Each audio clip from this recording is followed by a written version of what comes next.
You're listening to Heather's Do Vegas. Join your go-to gal for all things celebrity gossip, reality TV reviews, fashion tips, and of course, all of the inside scoop on Sin City. Hello, babes. Heather Ashley here, your resident Vegas diva, Bravo connoisseur, and self-proclaimed penny pincher. I know. More on that in a second. Can you believe it? It's already November. I mean, we've officially wrapped up a full month of October Halloween adventures here in Vegas, sort of. I do have one last spooky surprise at the end of the episode. Humor me. You do want to hear this, though. You do want to hear this one. It's good. So look, grab your matcha, cuddle up with your pug intern. Yes, Sassy, I see you, girl, rolling your eyes. Let's get into it. Let's start with the man of the moment, Jonathan Bailey, sexiest man alive. And listen, he deserves it. I mean, that accent alone could put the Bellagio fountains on fire. He's got that compact, cute, fits in your handbag kind of energy, a little Polly Pocket man with a British voice. I'd follow him straight into Regency era scandal any day. And speaking of things that are questionably real, Tom Brady apparently cloned his dog. You heard that's right. He's now a proud investor of a dog cloning company because, I mean, of course he is. The price tag is a cool 25 grand minimum to do this. So I told Sassy, the pug intern, that she might want to start saving her allowance because Sassy 2.0 could be a reality. Yep. Can't wait for that. We better start shopping for some more dog sweaters. Next up, Britney. All right. Oh, Britney, my forever icon in brown pumps and a Forever 21 halter top. Look, no shade to the brown pumps. Actually, sorry. Yes, shade to the brown pumps. No shade to the Forever 21 halter top. Their brick and mortars rest in peace. So look, she deleted her Instagram again. Honestly, I mean, with everything going on with the K-Fed post-memoir, I get it. I mean, sometimes a girl needs a break from the circus, and Britney did. I'm personally rooting for her to come back better than ever, maybe with a Vegas residency part 2, manifesting it. Let's put our collective thoughts together and manifest. Oh, I did want to mention before I get any further, my background today was a pic I took when I went to Madame Tussauds Wax Museum at the Venetian the other week. And the path to get there, if you're coming through the hotel from the Grand Canal shops, is this beautiful walk down this, kind of Italian, I want to call it Venetian, architecture inspired to get to the museum. And it was just such a beautiful day. The sun was kind of getting close to setting and the lighting was just gorgeous.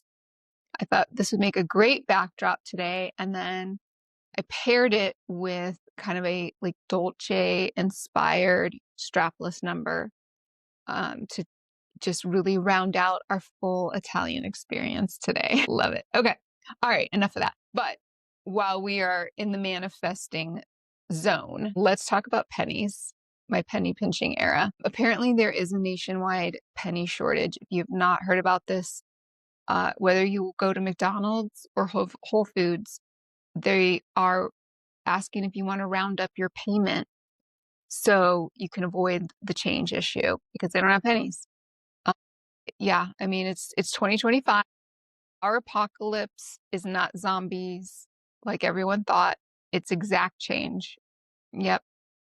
I'm cracking open the piggy bank Sparklets bottle as we speak because somewhere out there, a kid is sitting on Santa's lap asking for pennies. And I'm probably next in line. I'm going straight to Santa, getting on his lap, and I'm asking for pennies. That's it.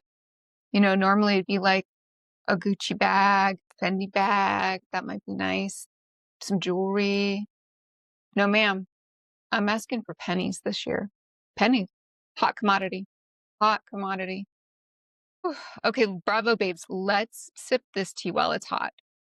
Our Shahs of Sunset are making a comeback to Bravo. However, little sad news, MJ and Tommy are divorcing. Yeah, I don't know who from the cast is coming back yet, but I'm ready for Persian chaos with gold trim and Gucci scarves because Mama grew up in the San Fernando Valley and that's like home to me. Yep. Watching Shahs is like, it's like homecoming. It's like homecoming every day. Let's head over to Southern Charm. You guys remember JT? Okay, kind of like really just a battered cast member of old JT from last season. So this isn't surprising. He posted that he sold all of his possessions and has moved to Bali. I mean, it's giving eat, pray, leave Bravo. That's what happens.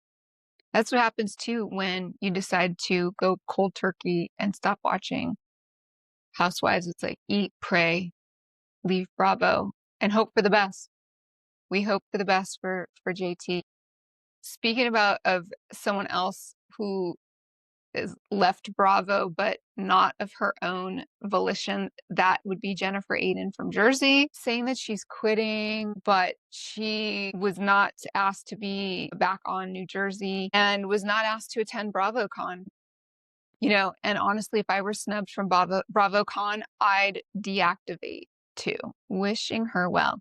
And drumroll, please. Okay, Vanderpump Rules is coming back also in December. We're gonna have a good trifecta come December. We're gonna be getting our Vanderpump back, new cast. We're getting our Beverly Hills Housewives back, and then we're getting back Southern Charm. Yeah, it's gonna be some good stuff. Some good watching. Okay, so all new cast for Vanderpump. And, you know, I know people are skeptical when this happens, but I mean, come on. Meanwhile, Real Housewives of Beverly Hills is giving us some fresh faces. Garcelle's out. Rachel Zoe is in. Bananas. And another newbie named Amanda, who's apparently a life coach. That's all I need to know on Amanda. I'm in. Pour me the rosé and hand me the crystals. Yep. It's coming. It's going to be hot. It's going to be good. I got a hot take. I, had a little epiphany this week. We wound down the OC season.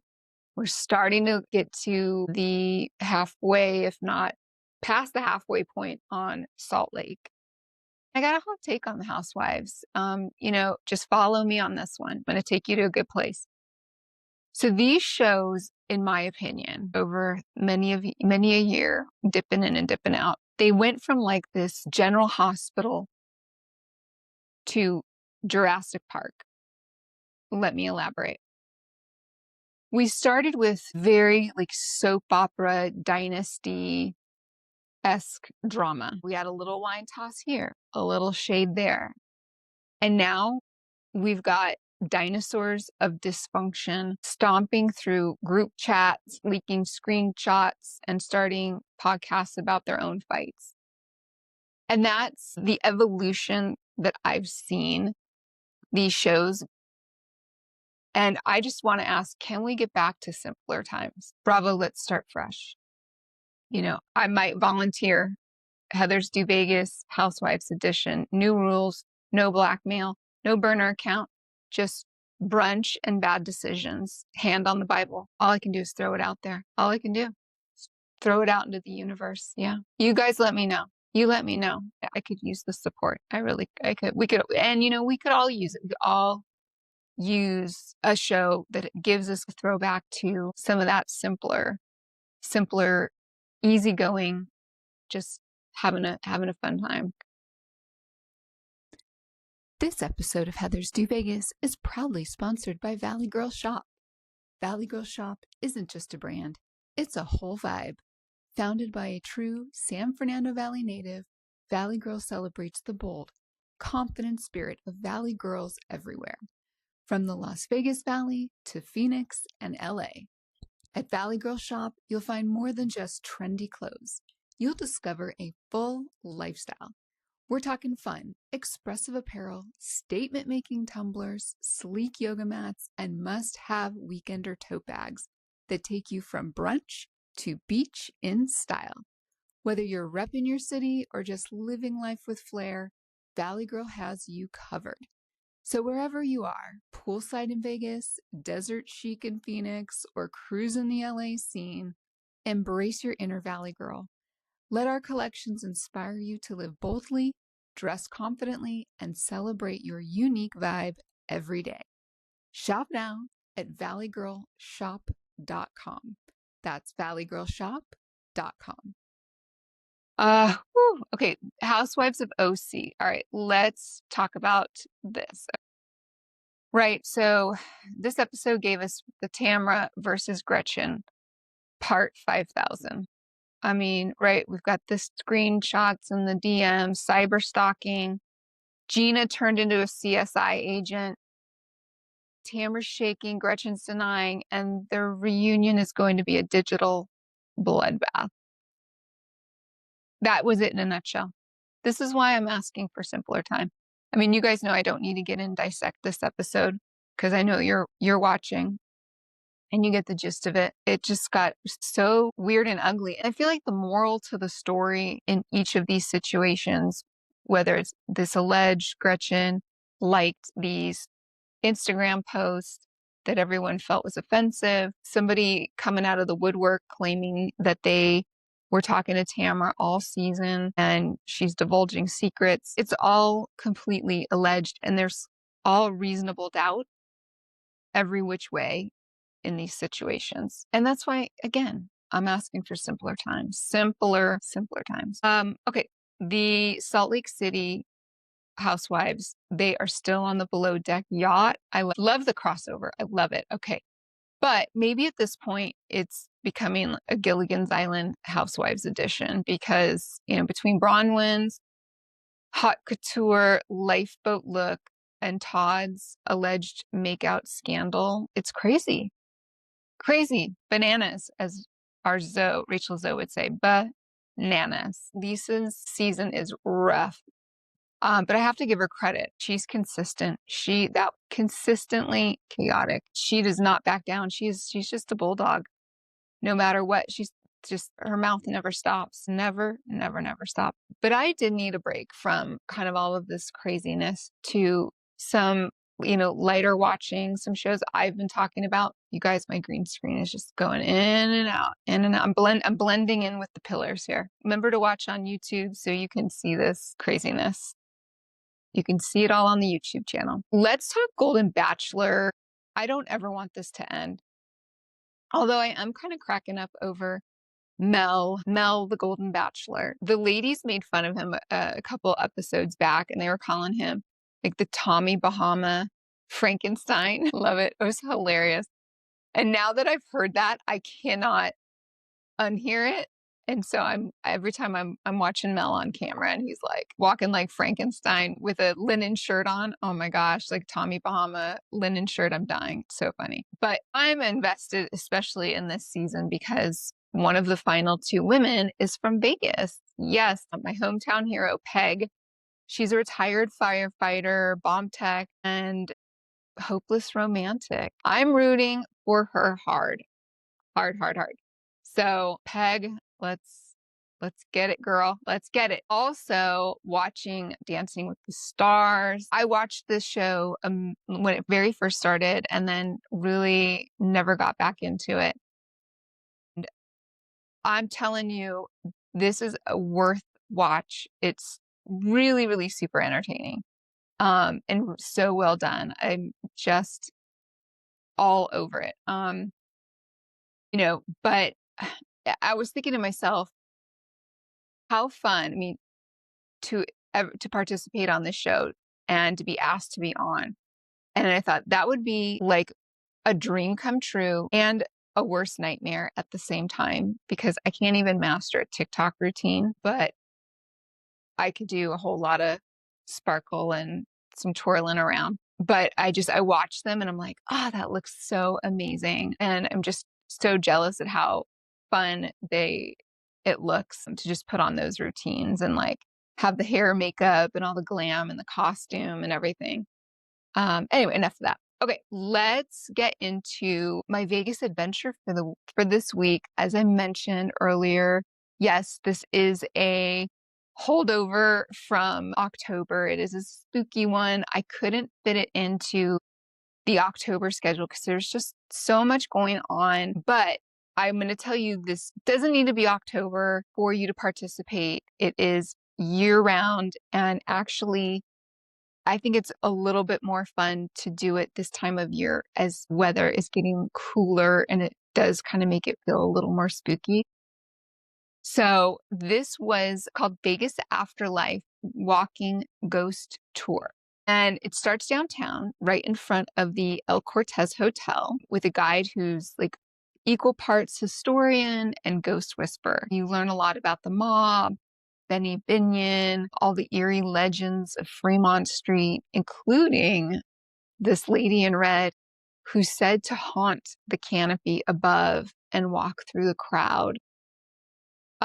There is this like little secret hotel. I don't want to spoil it, but it is like one of the oldest in Vegas, and supposedly it houses all of the downtown ghosts.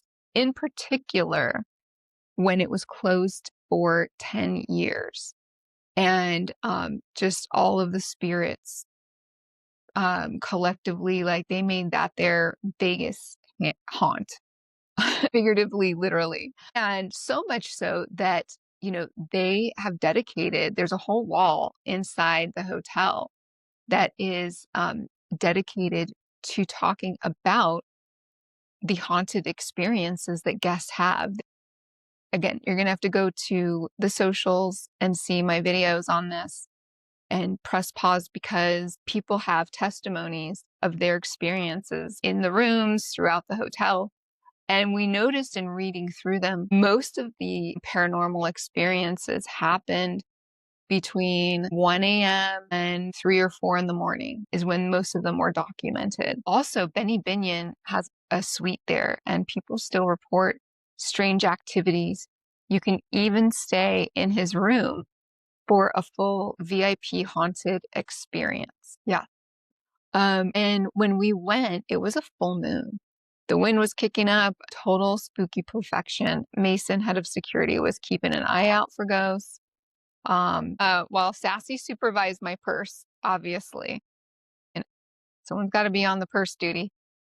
So if you're into true Vegas history with supernatural twists, this one's a must do. Again, it's called Vegas Afterlife Walking Ghost Tour. They also do have other tours that they offer that sounds much creepier, scarier than this. And it is a tour they host out at Prim, and it's at Whiskey Pete's in Prim. Now, Whiskey Pete's is closed down. So this is where it gets really like, I'm just the thought of being inside a closed down hotel at night with the full moon and the wind kicking up. Oh, I mean, you're going to need more than, Mason, head of security, and Sassy, the pug intern for that one. That one curdles my blood a little too much. If you are a little more faint at heart like me, start off with the downtown ghost tour for sure. Oh my gosh. Crazy, crazy, crazy. But it was a lot of fun. And also too, as like a side adventure, just walking down Fremont Street and under the canopy in that whole circus situation is an adventure all on its own. I mean, literally you could spend probably a day down there, at least a half day, walking one end to the other and seeing all of these wacky performers and all of the souvenir shops that are down there and people watching and dipping in to the different hotels. And most of these hotels too, side note, they still have slot machines, actual coins dropping. So they're not all electronic like you see out on the strip. They've got the plastic buckets on the side of the slot machine where you can put all your quarters or nickels or, maybe even pennies if you can scrounge up enough. There's probably some penny slots out there. They'd probably trade pennies for like nickels. You never know. You never know. Yeah. All right, babes. Well, this does it for this week's Heather's Do Vegas. We're heading full speed into the holiday season. So moving forward, I'll be covering festive, holiday-related events, decor, pop-ups, all around Vegas, from Mariah Carey's holiday takeover at Park MGM to sparkly rooftop soirees. That's right, you know it. I do the work, I put in the work. Of course, big thanks, as always, to Sassy the Pug Intern and Mason, our ever watchful head of security. Be sure to follow, subscribe, rate, and review. Tell your friends, tell your exes. Most importantly, tell your trolls. Until next time, stay sparkly, stay sassy, and keep it Vegas, baby. Love ya. Bye. This was a blast. Be sure to follow Heather Ashley on Instagram, TikTok, and YouTube at Heather's Do Vegas. Share the pod with a friend, and don't forget to rate and review.